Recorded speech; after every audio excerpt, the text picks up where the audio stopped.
Welcome to the Excelsior Health Podcast. This is the podcast for busy professionals and busy parents who are battling weight gain, high stress, and a drop of self-confidence. And what we do, guys, on this podcast, we take the complicated, confusing aspects of fitness, we break it down to simple, effective strategies and tactics so that way you guys can transform your health and rebuild your lifestyle. I'm your host, Coach Cory. I'm the owner of Training for Warriors Saga. And today, guys, we have an amazing episode. This is going to be a solo one, and it's going to be more of a tactical one. I'm going to be doing a 5-part series, just going deeper into the whole 5 pillars of Excelsior Health Framework that I coach all my clients on, and it's really what steers me in my life on how to continue to grow as an entrepreneur, as a leader, as a father, and as an athlete. All right. So today, what we're going to start off with is pillar number 1. All right. So pillar number 1 is training and movement. So before we kind of deep dive into the elements of training and movement, I just want to remind everybody what 5 pillars of Excelsior Health means. I've kind of created this back in during COVID. So I want to say 2020, 2021, obviously the world was changing. I was changing as a man, as a business owner, as a leader. And what I was doing is I was doing a lot of personal growth. I was reading a lot. I was podcasting, audiobooks, and being trapped in my house, not being able to be in my normal routine, it really made me be aware of all the things that I wasn't doing with my health. And I think going deeper into the whole vaccination and like COVID and what can make you more resilient to combat chronic diseases, I started to really dive into the other aspects of fitness, which wasn't just like working out. It was spending time in nature. It was getting vitamin D. It was nutrition. It was the people you spend time with. It was your mindset and what you're feeding your mind, but it was also your recovery strategies. And I really sat down and strategically thought about, hey, what are these key things that if someone addressed these areas of their life, would they transform? And through lots of research and just lots of anecdotal experience of my own life, I really came to terms that I believe that there's these 5 pillars. Just like a house, like if you build your foundation on these 5 things, you're going to really create a great life. All right. So pillar number 1, as I just said, is training and movement. But pillar number 2 is nutrition habits. Number 3 is rest and recovery. Number 4 is resilient mindset. And number 5 is positive environment. So when we say 5 pillars of Excelsior Health, again, Excelsior Health means like trying to always improve your health to the best that you possibly can. Right now, I'm a pretty healthy and I'm a pretty fit guy, but there's so many things that I can improve and level up when it comes to these 5 pillars. So it's kind of like this mindset of just Kaizen is like we can always find ways to self-improve and look for 1% improvements, right? So today, what we're going to be focused on is we're going to focus on, hey, how can we chase this Excelsior standard when it comes to our training and movement? Okay, so there's 4 key elements that we talk about when it comes to training and movement. Number 1 is basically 3 days a week of strength training. So if you were to train, 1 day a week, even 2 days a week, is that better than nothing? Yes. But I'm a big advocate for that frequency of 3 days a week of resistance training. There's so many reasons why strength training is beneficial. Just throwing out a couple. If you want to change, the way you look, you just want to be more toned. You want to have more of an athletic build. You want to fit in your clothes better. Strength training is going to do that. If you want something to help you manage stress in life, you have a high demand job, you are responsible for taking care of your house, leading your kids, and you need some sort of outlet to relieve stress, strength training is going to do that. If at some point, hey, you start dealing with depression and anxiety, if Doctors can put the feeling you get from training when lifting weights and when you're done, if they could package that up in a bottle and give it to people who are dealing with depression and anxiety, that would work better than most of the prescription pills that they give out there. All right. If you're looking to be more athletic in your sport, strength training 3 days a week is going to help you be a better athlete. So either way, you see the examples that we're saying. So 3 days a week, guys, is a great amount because what it's also going to do, it's going to make you focus on the other habits that we're going to talk about in these other episodes. If you're training 3 days a week, yeah, you know what? You're most likely going to focus on your sleep. You're going to focus on eating the right amount of food. You're most likely going to think about how you design your day. You're going to think about getting some steps in. So all those other factors get influenced by training that 3 days a week. Now, with the 3 days a week of training, just some tips. It's not enough just to be at the gym. You can't just show up to the gym or show up to your garage and like, yes, I'm here, I'm present. You have to be consistent. So again, ask yourself this question. Have you trained 3 days a week for how long? If the answer is like, man, I haven't done that ever. I haven't done a month. I haven't done 6 months. You're not going to get the results that you're looking for. I would challenge most people is like, hey, can you go a year plus without breaking that consistency of 3 days a week? For me, my mentality is 4 days a week, which we'll get to that in a second. But it's just part of your identity is I am someone who trains that amount 3 days a week, right? So that's number one. The next level that I would say above that, or actually even just staying there, is there's the consistency part that I just said is like, hey, can I go a year? Can I go multiple years with not breaking that 3 days a week? But it's also your intensity. So yeah, 3 days a week for some of you guys might be like, man, that's it. That's what you're preaching.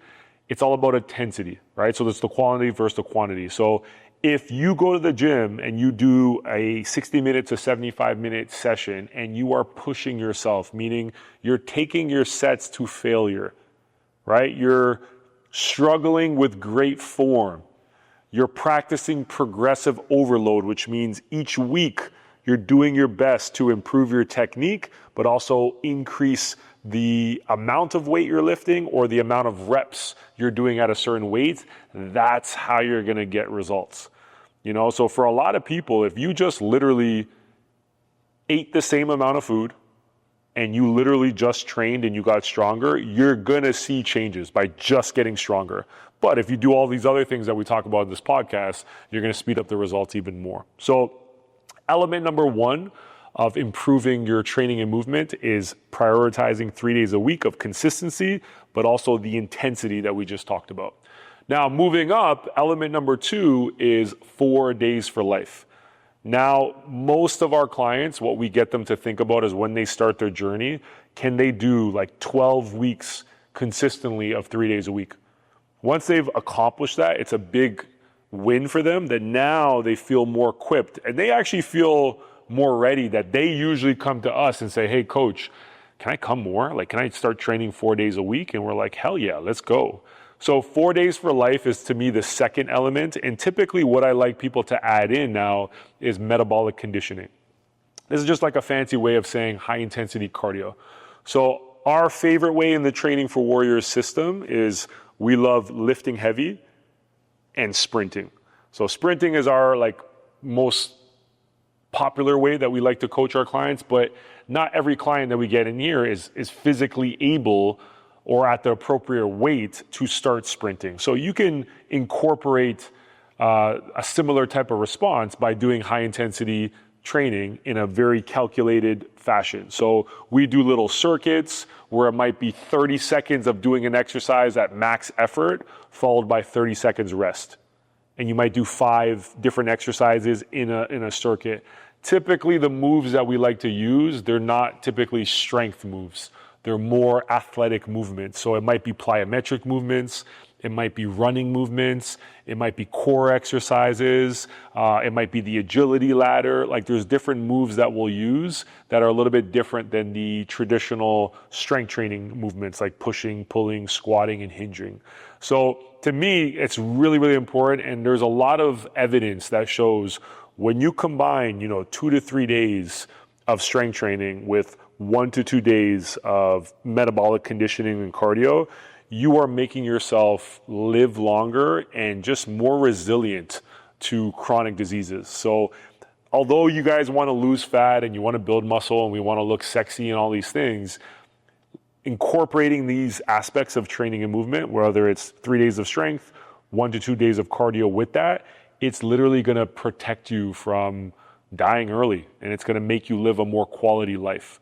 All right, so that's the second element, is add some sort of cardio. If we can scale this down, let's say you're 50 something years old and you're overweight, guess what? A 20-minute circuit that is moves that are scalable for you will do the job. Somebody might go on a bike and you're pushing hard for 15 seconds and then you're going at a slow pace for 1 minute. And you might do like 10 sets of that. That's an example of a high intensity workout. Someone who's a little bit more advanced and now you've lost the weight because you've changed some of your eating habits, your recovery habits, and you've done your 3 days a week of strength training. Now you might be on our turf or you might be with us on the track and we're doing sprinting, right? So hopefully you guys are starting to see how these stack on each other. The next element that we like to talk about is, and this goes along with intensity, is performance.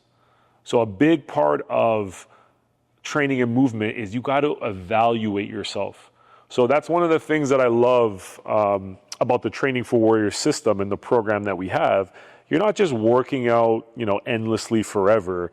You're giving yourself these little challenges, these little assessments, so that way you can not only see, is my weight down, is my body fat down, is my muscle up, am I performing differently than what I did a year ago? Right? 2 years ago, 6 months ago, 3 months ago. So in our program, we call it Warrior Challenges, but it's just evaluations. And you guys can, any, program that cares about results, they're going to have assessments included in it. So, things that we love to test is the amount of push-ups that a man or woman can do. I think personally, every man should strive to be able to do 50 push-ups in a row. I think that's a fundamental habit. Obviously, that might change older you get, but I would say, honestly, from being 18 years old to, I would say like 60 years old, I think being able to do 40 to 50 push-ups straight is a fundamental habit that most men should be able to do. Even for women, we have women in our program that they're doing 40 to 50 push-ups straight. We've had women do 60, 70, 80 push-ups in this program. So, there's no real difference, I would say, with most men and women doing that. Chin-ups. I think being able to do 10 chin-ups as a woman is elite. My wife, she can do, in her best days, she can do almost 19 chin-ups, I think is her personal record, which the most chin-ups I've ever done is 18. For most men, I think, hey, you know what? 10 is a good number, but I think 15 is where we should strive to be at, is about 15 reps. And then, hey, there's guys that are doing 20 plus, which those are remarkable numbers as well. Other things is like sprinting tests or being able to run a 5K. I think everybody should be able to just be healthy enough to get up and just run a 5K without stopping. There's tons of ones. You guys are catching my point. I think testing your absolute strength. So those were more muscular endurance and speed things that I was talking about. We have tests like what's your 1 rep max in a deadlift, a bench press, chin up, overhead press, front squat, back squat. Now, you don't have to go as low as a 1 rep max. A lot in our program, we do 3 rep maxes, which I think that's an amazing number, but also 5 rep maxes. It's just learning how to lift at a certain intensity.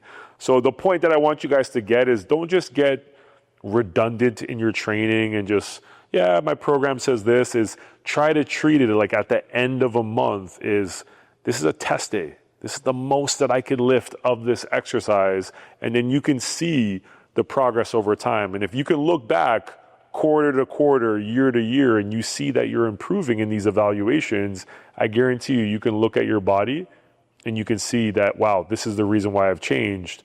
It's these performance. Another aspect of why I like strategically putting warrior challenges or performance assessments is they change your relationship with stress. So our whole program is designed to help people bring out the warrior within. It's to help equip people for the battle of life, because life is tough. It's stressful. There's lots of things that we have to manage.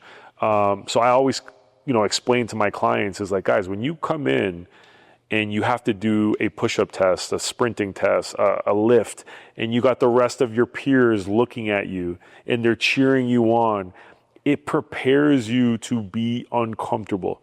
It's just like when you have to have a difficult conversation with a family member.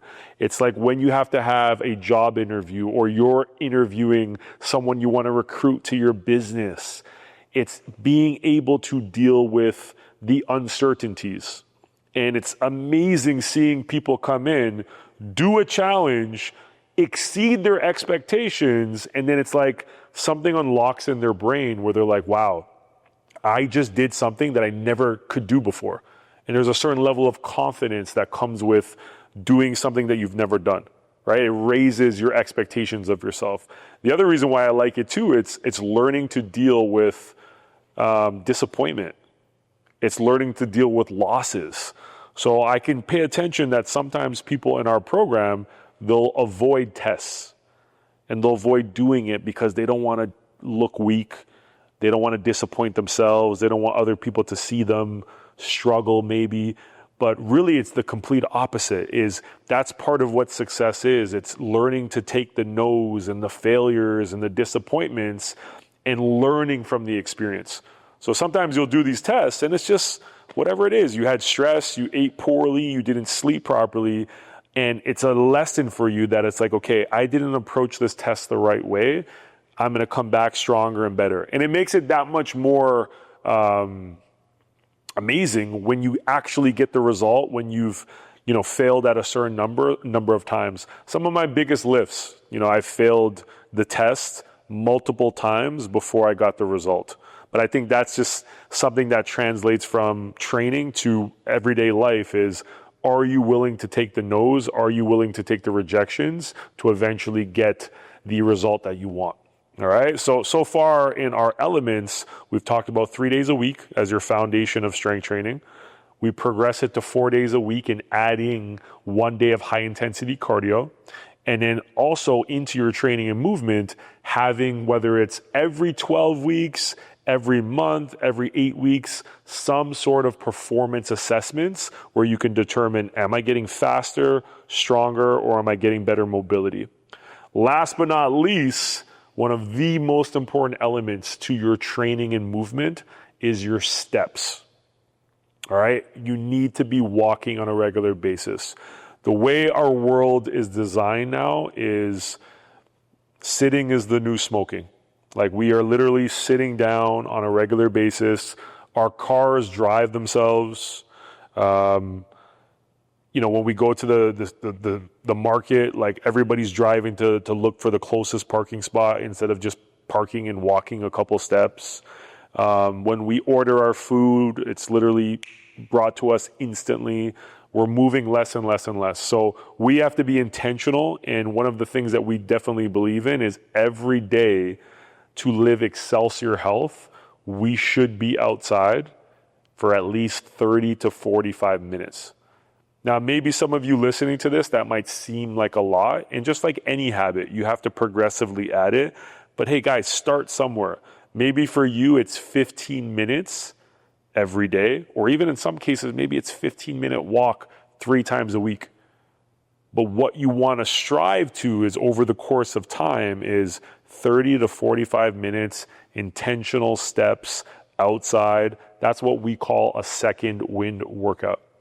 Whether your goal is to lose body fat, whether it's to be more mobile, whether it's to prevent injury, whether it's to relieve stress, being someone who walks on a frequent basis is going to make a huge impact in your health. And although I put this as element 4, because I want people to do this every day, it's probably the easiest thing that most people can start with. Walking into a gym or walking into a personal training studio, for some people can be intimidating, but going outside for a walk with your significant other, with a friend, with your kids, it's a very easy thing that you can incorporate. I think the biggest challenge for busy professionals and busy parents is they don't understand how important it is on their health to be walking, for 30 to 45 minutes, increasing their heart rate and intensity. I think people just don't understand how much of a difference as it makes, that they say, I'm just walking, it's not really doing much, right? So hopefully right now in this episode, guys, you're taking away 4 fundamental things when it comes to your training and movement that can make a world of a difference in your health, all right? At the end of the day, if you can get yourself to do these things where it's 3 days of strength, 1 day of high intensity cardio, which can be more of a 30 to 40 minute workout, performance evaluations, you can pick, 3 to 5 that you care about, that you want to get stronger in, that pushes you out of your comfort zone, and then become someone who's walking every single day outside. Promise you guys, you're going to see huge impacts, not only in the way you look, but the way you perform and the way you show up in your life. All right. So that's what today's episode is about, getting you guys aware of what these elements are. And then, hey, keep following this podcast, because what we're going to do, this is part 1 of 5, where we're going to dive into the other pillars so you guys can see the whole picture. And then for some of you guys, everything that I said today, you might be doing those really, really well. And congratulations, this is just confirmation that you're on the right track. Others of you might be like, holy shit, I'm training 3 days, but I'm neglecting my cardio. I always avoid testing myself, and my walking is inconsistent. You can see where you can level up, but then also what you're going to see is what are the other categories that you got to put more of your attention to raise that Excelsior standard for your health. All right, guys, appreciate you. Share this one out. Coach Cory signing out. Beastin'.